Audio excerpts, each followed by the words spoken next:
Nagee dursuun akkam jirtan kabajamtoota hordoftoota Oromoo Voice Media cuunfaalee gabaasa arraan isinitti hima. Cuunfaalee kana isinitti himuun kan isin wajjin turuu Anna Rastam Mahmad jalqaba irratti matootii gabaasa arraan isin dhageessisa. Ministeerri muummee Itoophiyaa Dr. Abiy Ahmad ayyaana Irreechaa malkaa bara 2018 ilaalchisuun ergaa baga geessanii dabarsuudhaan cinatti irreechi maaliif akka kabajamuus ibse. Itoophiyaa fi Beelaaruus walitti dhufeenya dhimmoota biyyoota lamaanii fi tumsa waraanaa akkaataa ittiin waliin tarkaanfachiisuun danda'amu irratti mari'atan. Waggaa dabree lammiileen alaa sanada seera qabeessaa hin qabne 39 shira diinagdee dabalatee sochii seeraan alaa irratti hirmaatan jahamuun qabamuus tajaajillee immigireeshinii fi lammummaa beeksise. Pirezidaantiin Raashiyaa Vilaadimiir Puutiin misaa'illi USA Tomahawk Yukireeniif erguun aaraan gara sadarkaa haaraatti kan geessuu fi hariiroo Raashiyaa fi Ameerikaa jidduu jiru kan balleessu ta'uu akeekachiise. Kanneen matootii gabaasa keenya irraati amma immoo bal'ina isaattiin isin dabarsaa hanga xumura sagantichaatti na waliin tura. Ministeerri muummee Itoophiyaa Dr. Abiy Ahmad ayyaana Irreechaa malkaa bara 2018 ilaalchisuun ergaa baga geessanii dabarsuudhaan cinatti irreechi maaliif akka kabajamu ibse. Karaa toora fuula miidiyaa isaatiin ergaa baga geessanii kan maxxanse muummicha ministeera Itoophiyaa Dr. Abiy Ahmad irreechi sirna galateeffannaa Oromooti. Oromoon sanyii namaa horee kan baay'atu kan faca'e du'aa kee ija kan godhatu atoomsaa fi gargaarsa humna waaqaatiin jee dhugeeffata. Irreechi yoo gahu waaqaalee immoo garaa xaliilaa waan isa godheef galateeffatee kan dhufuuf araaraa fi wagii godhachuuf hooquba kan ja'uuf kanaafi jaan. Akka falaasama Oromoo duriitti Oromoon bishaaniif iddoo guddaa qaba. Bishaan madda qulqullinaa bu'uura uumamaa fi jireenyaa godhee dhugeeffata. Yoo kadhatus waaqa uumaa, waaqa uumamaa, waaqa burqaa walaabuu jee kanaaf kadhatas jahan. Kana malees irreechi bara kanaa wayitaa Itoophiyaan bishaan laga Abbayyaa fedhii anniisaa lammiilee isii guutuuf hidha haaromsa guddicha Itoophiyaa eebbiftetti kabajamuun isaa gammachuu keenya dachaa taasisaa jahan barreeffama kana keessatti. Sabni malkaa hin qabne saba mataa hin qabne akkuma Oromoon jedhu biyyi hulaa galaanaa hin qabne biyya jiruu hin qabne jennee uummata keenyaaf badhaadhina fiduuf hulaa galaanaa karaa seeraa fi nagaa bu'uureeffateen qabaachuuf hojjechaa jirra. Tattaaffii roga kanaan gochaa jirrus addunyaa biratti fudhatama argachaa jira jechuun ifoomse.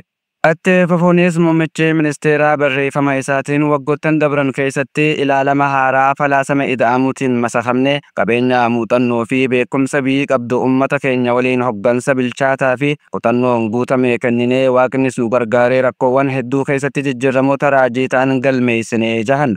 Bara 2018ttis duudhaalee irreechaa nagaa araaraa fi tokkummaan kadhannee ol ka'iinsa biyya keenyaa mirkaneessuuf qormaataaf osoo hin jilbeeffatin cichoominaan akka hojjannu dhaamuun barbaadaa jechuunis ifoomse. Itoophiyaan tattaaffii ijoollee isiitiin sodaatamtee kabajamtee fi badhaatee bara baraan haa jiraattu waaqni Itoophiyaa fi uummattoota isii haa eebbisuus jechuun xumuran.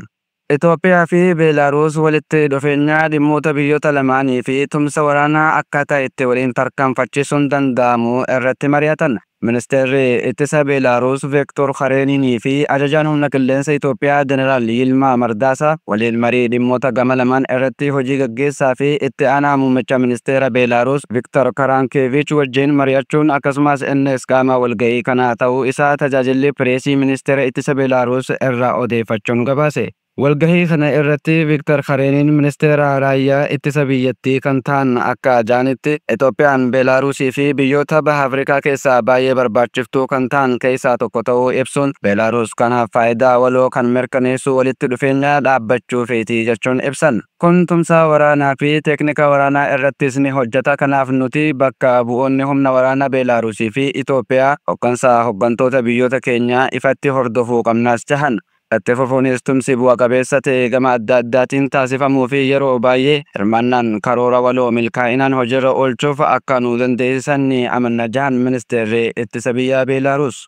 Ajajni humna qilleensa Itoophiyaa Yilmaa Mardaasaa hariiroon biyyoota lamaanii cimsuu irratti amantaa guddaa akka qaban ibsan. Paartiileen kanneen walitti dhufeenya Beelaaruusii fi Itoophiyaa irratti rakkoolee nageenya idila addunyaa irratti dhiibbaa guddaa qaban madaaluu fi hariiroo biyyoota lamaanii sadarkaa olaanaatti ceesisuuf akka ta'e ibsuun kunis walitti dhufeenya dabalataa dagaagsuuf haala mijataa kan uumu ta'uu hubachiisan. Kana malees walga'iin kun dhimmoota tumsa waraanaa biyyoota lamaanii faayidaa olaanaa wajjin qaban irraa ka'uun tarkaanfiiwwan qabatamaa addaa ta'an irratti xiyyeeffannoonis kenname jiran. Waggaa dabree lammiileen alaa sanada seera qabeessaa hin qabne 39 shara diinagdee dabalatee sochii seeraan alaa irratti hirmaatan jahamuun qabamuun tajaajilli immigireeshinii fi lammummaa beeksise. Itti aanaan daayireektara olaanaa tajaajila immigireeshinii fi lammummaa obbo Gosaa Damissee lammii kamiyyuu viizaa fi hayyamaa jireenyaa seera qabeessa ta'e qabaachuun dirqama tahuu ibsan.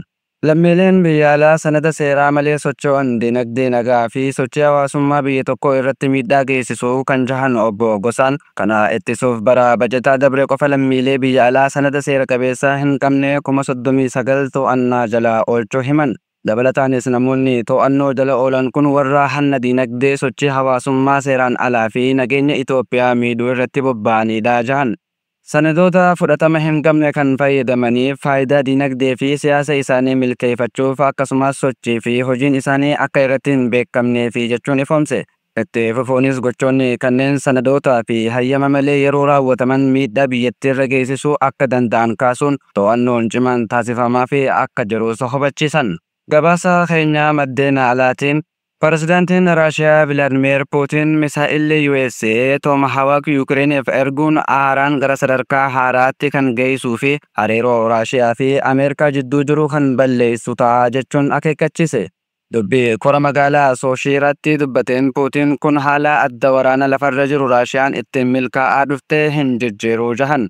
Misaa'ilota Tomahawk bakka humni waraanaa USA hin jirretti fayyadamuun kan hin yaadamne waan ta'eef kun ammoo gara waraana sadarkaa haaraa guutumatti adda ta'etti kan geessuu fi hariiroo Raashiyaa fi USA kan balleessuudha jahan. Misaa'illi Tomahawk yoo Yukireeniif ergamee Raashiyaarra miidhaa kan geessisu yoo ta'e humni ittisa qilleensa Raashiyaa balaa haaraa kanaaf deebii hatattamaa kennaa jechuunis Puutiin akeekkachiise.